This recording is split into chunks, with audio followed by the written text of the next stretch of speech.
My topic is real simple. Everyone, especially Tony Khan, likes to talk about ratings in pro wrestling these days like it's still 1998 and we all work for fucking Nielsen.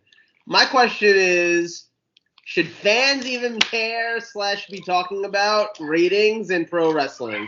And I want your guys' answers before I say anything. And Ernest, you can go first because in a rare moment your child is not woken up yet. So why don't we take advantage of this and get your answer first? I know, dude. I'm with you. Although I see Mike's child behind him in our picture here, in the yellow shirt there. Buddy, my kid's cool though. Yeah, he's not cut off our show. That's true. Oh, for now, let's see.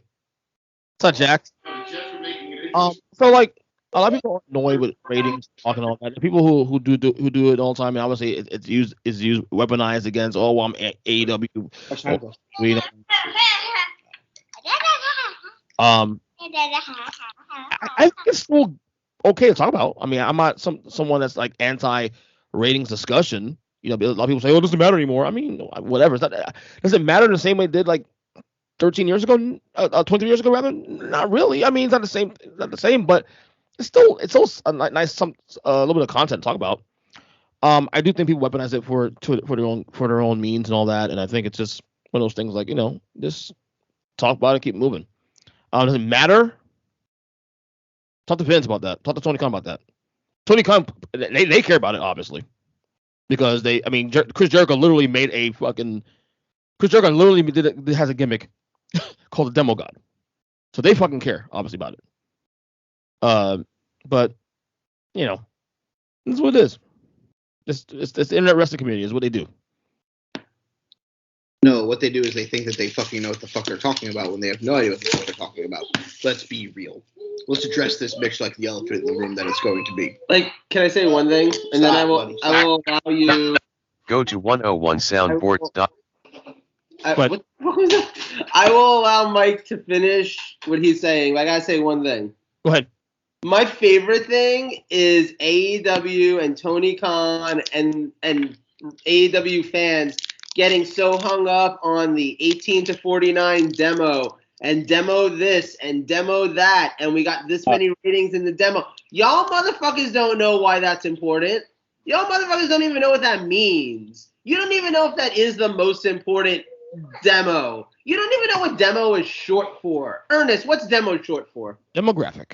Thank you. Demolition. I would guess that 9 out of 10 pro wrestling fans think it's short for demolition sooner than they think it's short for demographic.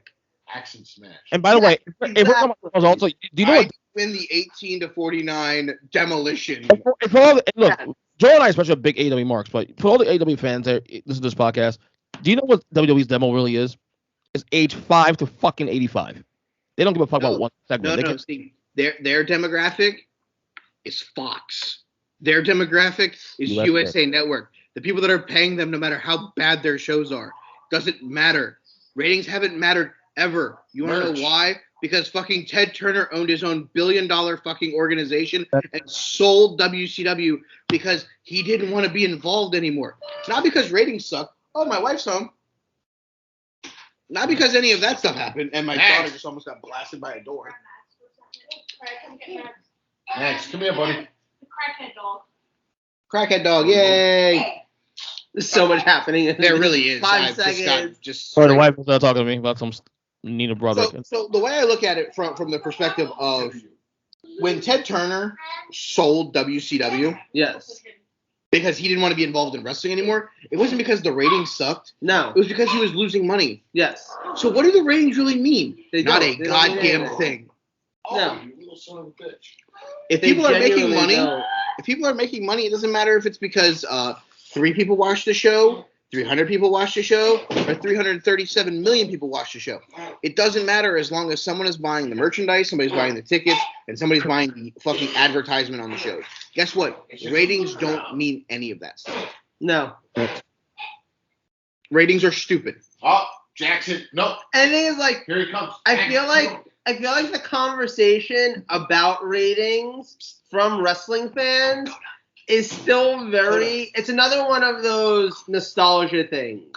It's another one of those. We still wish that this was 1998 and we had WCW versus WWF and the Monday Night War and all that meant. You know why ratings were interesting in 1998? Do you know why? You tell me. Because the two shows were actually against each other. Head-to-head. They were literally head to head. So there was actually what's the word I'm looking for? There was an actual competition there. Literally. And guess what? In a head-to-head competition, one is beating the other. If Mike and I are in a head-to-head competition, we're playing a game against each other. Trivia. Right? Yes. I am winning trivia. It's a But competition. let me even simpler, right? You and I go out and we play mini golf. Okay? We go play a game of mini golf. You're fucked. And I'm like 35 over par and you're like 18 over par. Right? Who's won? Tiger Woods. Right. Okay. You're winning this, right? Now, You are correct, sir. wait. Follow me here. Follow me. If you and I go play mini golf, and I'm 35 over par and you're 18 over par, and 3 days later Craig goes and plays mini golf with 5 of his other friends, and he's 17 over par, did Craig beat you at mini golf? Well, mathematically, no, because I was 15, he was 17. But even if he was 13 under, no, because we didn't play together. No, because you didn't play together. Exactly. Plus, Craig sucks at golf anyway, so let's turn the page on that one. Thank you. I don't know. I I'm just saying things. Shut up. bet you suck at basketball. Denied. Go to 101. At basketball? I love the fact that you're fucking your own They fucking keep saying soundboard. Just keep saying access denied because you want to keep pressing buttons. You fucking control geek. All I'm saying is, at this point, this isn't Raw or SmackDown versus Dynamite or Rampage. This isn't a head-to-head competition. You can't say, oh, the ratings matter. Like, oh, Rampage did better ratings than Raw did, or Raw did better ratings than Rampage did. It doesn't matter because they're not against the same competition. They're not even against each other as competition, but then they're not against the same competition on the same night or anything like that. 'Cause you know what?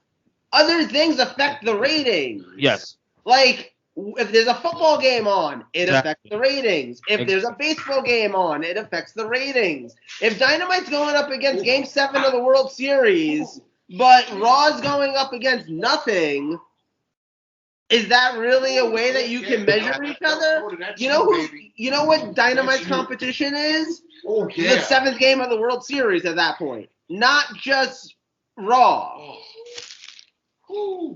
The one thing about especially to ratings, that they're the same people that whenever they say, "Oh, the ratings matter," and then when they actually have lower ratings or they get beaten by somebody else, they like to fucking move the goalpost every fucking time. Like, stop. That's the greatest lie the devil ever pulled was convincing the world he didn't exist, right? Right. The greatest lie. I think about it. I'm gonna give a guy a limp, and then he's gonna be fine at the end. It'll be fine. And he was in a barbershop quartet in Skokie, Illinois. And then he touched a bunch of really young guys. It wasn't okay. So, Different movie. but Kevin Spacey's life is Kevin Spacey's life. All I'm saying. So, all I'm saying though is, right, like, honestly, if you look at it, this is what annoys. I love AEW. I love watching AEW. You know this.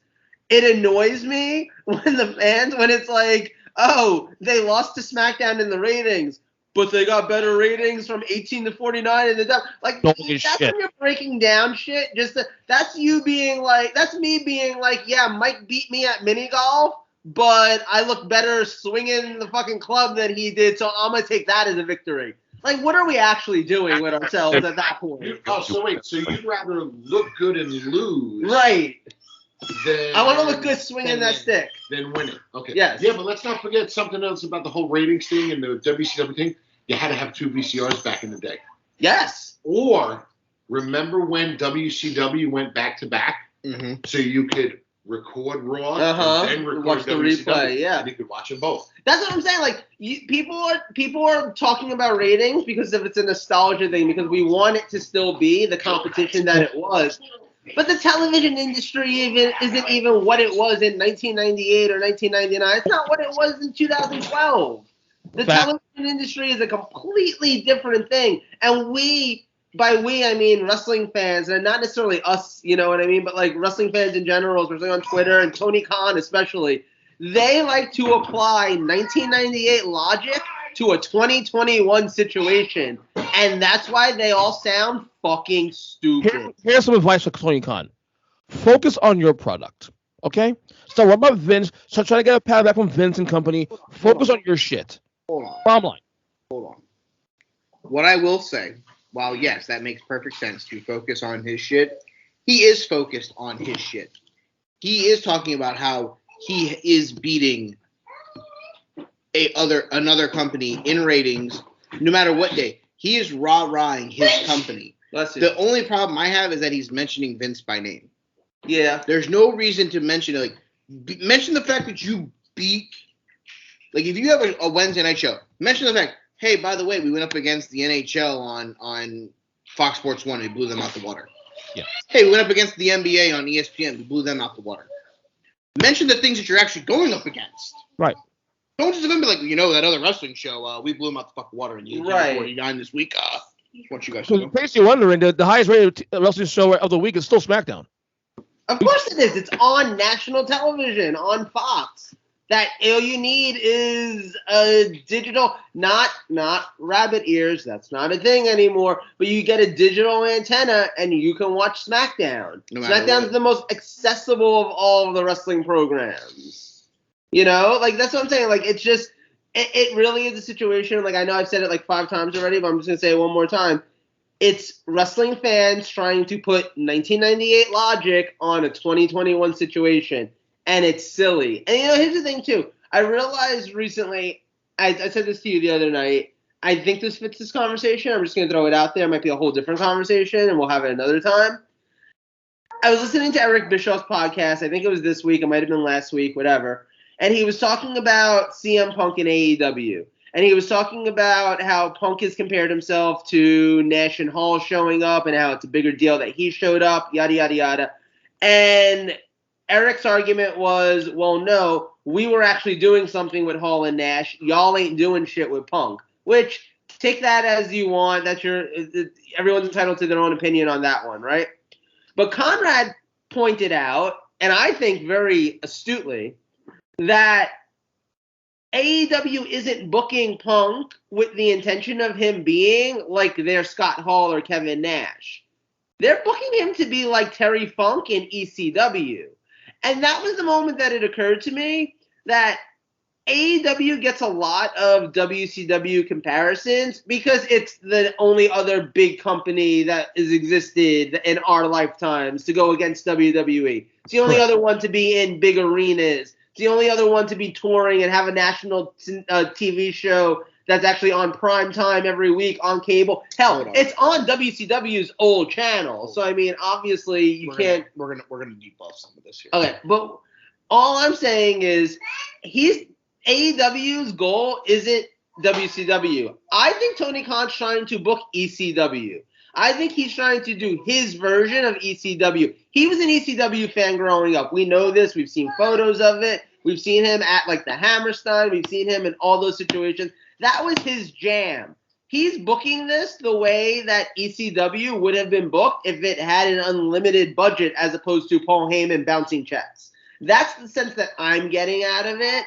And again, ECW, and that's part of the reason why I think he does so hard, the beating of the fucking AEW drum, and because that was a Paul Heyman thing. That was 100% a Paul Heyman thing about ECW, beating the fucking drum. We're amazing. Love us. We're better than WWE. Fuck them. Yada, yada, yada. Like, did WCW do that sometimes? Did Bischoff do that and stuff? On the rise up, yes, he did. But eventually they stopped. Eventually they were just like, oh, now we're the top. Okay, we don't have to acknowledge them anymore. Paul never did that. Paul was always the underdog. ECW was always the underdog. Tony Khan positions AEW as forever the underdog. And at some point, that's going to hurt the company. That's my opinion. Okay. All right, we're going to debrief a little bit of this here. The fans want this to be WCW. Yes. The fans want this to be the second coming of a promotion after Vince McMahon. Yes. Facts. AEW has been to Miami 3 times. 2 of which were in a concert venue. Yes. Yeah. That seats 3,500 souls. Like ECW would have been back The in first day. time that they were here, they were at the Watsco Center, home of the Miami Hurricanes basketball team, and that thing was probably like 55-60% filled, and it was mostly filled with college kids who were there for fucking $1 beer night and probably got free tickets. Like, let's be fucking real here. They're not going to be WCW. No. And people that want to think that because they are going up against Vince McMahon, that they're automatically the second coming of WCW are factually incorrect. Right. This is ECW with a better television deal. Yeah. And more money. 100% more money. This is what Paul Heyman would have done if he had the money. Because let's be real. Boston, they went to the University of Boston. They didn't go to the Garden. Right. St. Louis, they didn't go to the Dome of America where Royal Rumble is. They're having it at wherever the University of St. Louis basketball team plays. You haven't been to California. And I guarantee you, if you did, you're not running Staples. But you know what the funny thing is? Even New York, they didn't go to the Hammerstein. They found someplace unique that's never been used before that was totally perfect for wrestling. Arthur Ashe. It looked great. I've been to the U.S. Open a bunch of times. I always thought to myself, wow, wrestling would look awesome here. I'm glad someone finally did it. For a long time, though, it wouldn't have because there was no roof. But now they put a roof in. Right. Now I will agree with that. But I'm glad they finally did that. I was unique. It was awesome. But to your point, they didn't play Madison Square Garden. They didn't play the Barclays Center. They didn't go to the buildings that are known for pro wrestling. They didn't go to those places. They didn't even go to Hammerstein. No. And I honestly, if Arthur Ashe hadn't been an option, they would have ended up at the Hammerstein before they would have ended up at Madison Square Garden or. That's my point. They're not going to places and going to cities and going to sell out large venues. They're not going to Georgia and going and trying to rent out the Mercedes-Benz Dome. They're not going to where the Hawks play. They're going to fucking Center Stage. Right. They're not going after big fucking venues. You want to know why? Because it's better to fill a 3,500 crowd arena and make it look full and loud and fucking rambunctious than to fucking fill a fucking 25,000 seat venue with 5,000 people. Agreed. So what do? We go to a place that we know we're going to sell out to make it look like it's a fucking crazy ass fucking venue. I agree. And guess what? Awesome. Congratulations. You're doing your job. I'm so fucking happy for it. They understood the assignment. Fans, they're not WCW. They're not going to be WCW. They're ECW with fucking endless fucking paycheck and a fucking television deal that actually fucking makes sense. The ratings don't matter. No. Vince doesn't give a fuck. He proved that. Yeah, Vince cared. He's let Braun Strowman go. Yeah. He's let Bray Wyatt go. He just punted off half of his fucking main roster because he does not give a fuck what you're doing in AEW. Yeah, if Vince still cared, he would have most of those guys still cared about shareholders. That is it. Third quarter, up 15%. The equivalent of $34.5 million. What he gives a fuck about? He just cut half of his roster. He's not fucking losing. He gives no fucks. He's worried about Vince McMahon. The same thing Tony Khan should be doing. Yeah. Build your company. Make your company the alternative. Make your company the revolution. And make sure that the revolution is televised. Stop talking about them because they don't give a single fuck about what you're doing or who you're bringing in. You're Dan Lambert's an American top team. You understand the amount of shit Vince would get from the IWC if this was happening? Yeah. Garbage. So the true. whole fucking gimmick is garbage.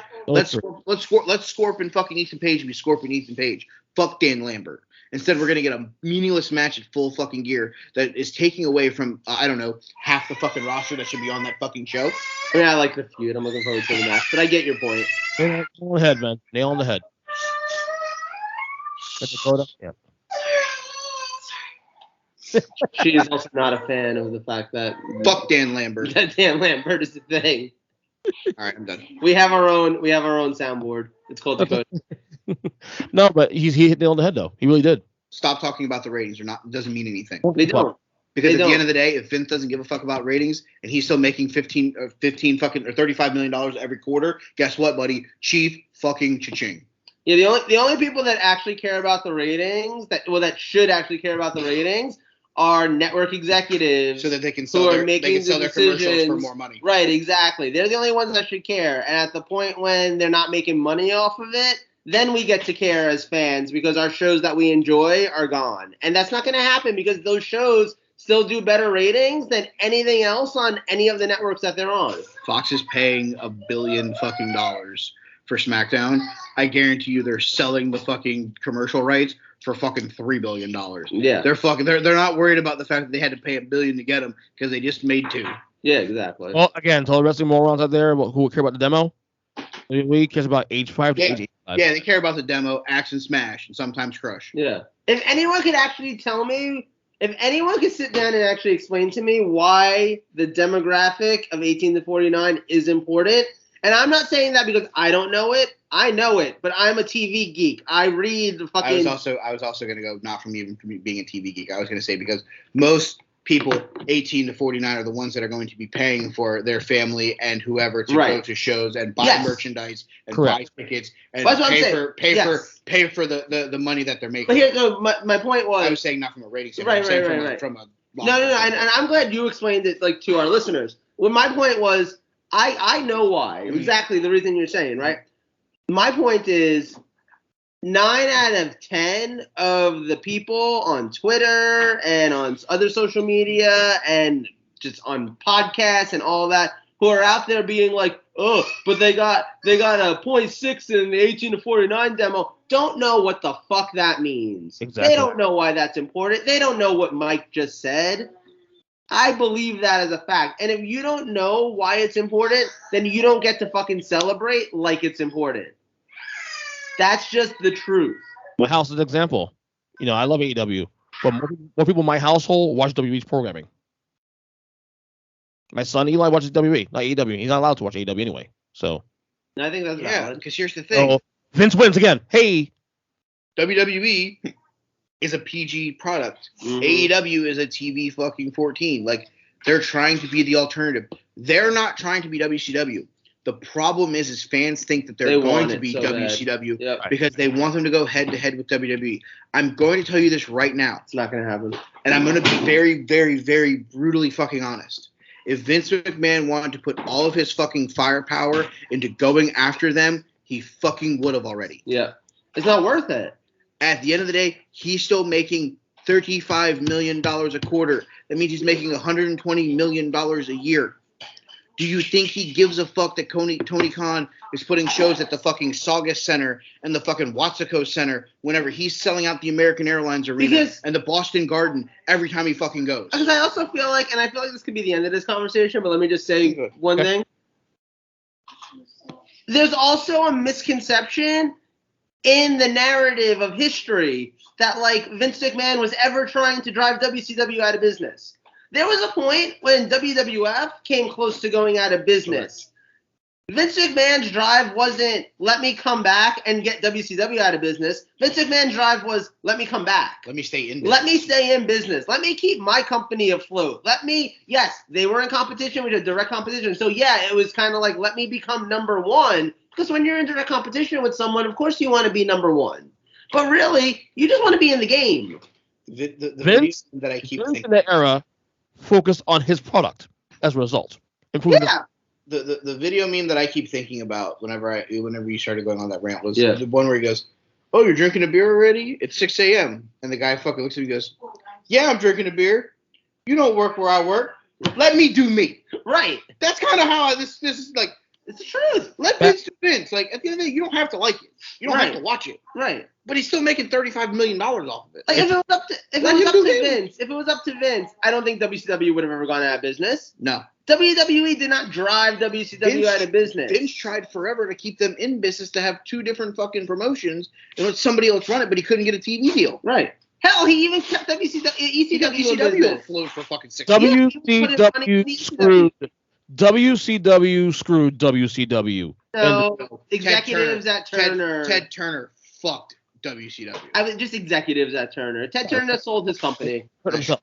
AOL Time Warner. AOL Time Warner fucked WCW. Yeah. That was the end of the day, because at the end of the day, if they had still given them a TV deal, Eric Bischoff's company would have bought them, and WCW would have still existed. Fusion Media would have bought them. I don't know how long they would have lasted, but they would have bought them for at least a year. And at the end of the day, the only thing that when Vince ended up buying it, he bought it for the library. He bought it for the video library. And we've heard from Bruce Pritchard, we've heard from Jim Ross, we've heard this from a bunch of different people on their podcasts and stuff, that Vince McMahon was talking about a WWE network since like the late 80s, since before even like the concept of on demand existed. He was talking about a legit like cable network. So the idea of him collecting a library as thorough as WCW's, of course, made sense. Did he then hope to potentially like keep them in business somehow? Sure. Yes, and that's why we ended up with the split brands the and alliance stuff. And all that stuff. But even further than that, it's why we've ended up with Raw and SmackDown as two different brands and everything. That's obviously, he always had a concept in his head of,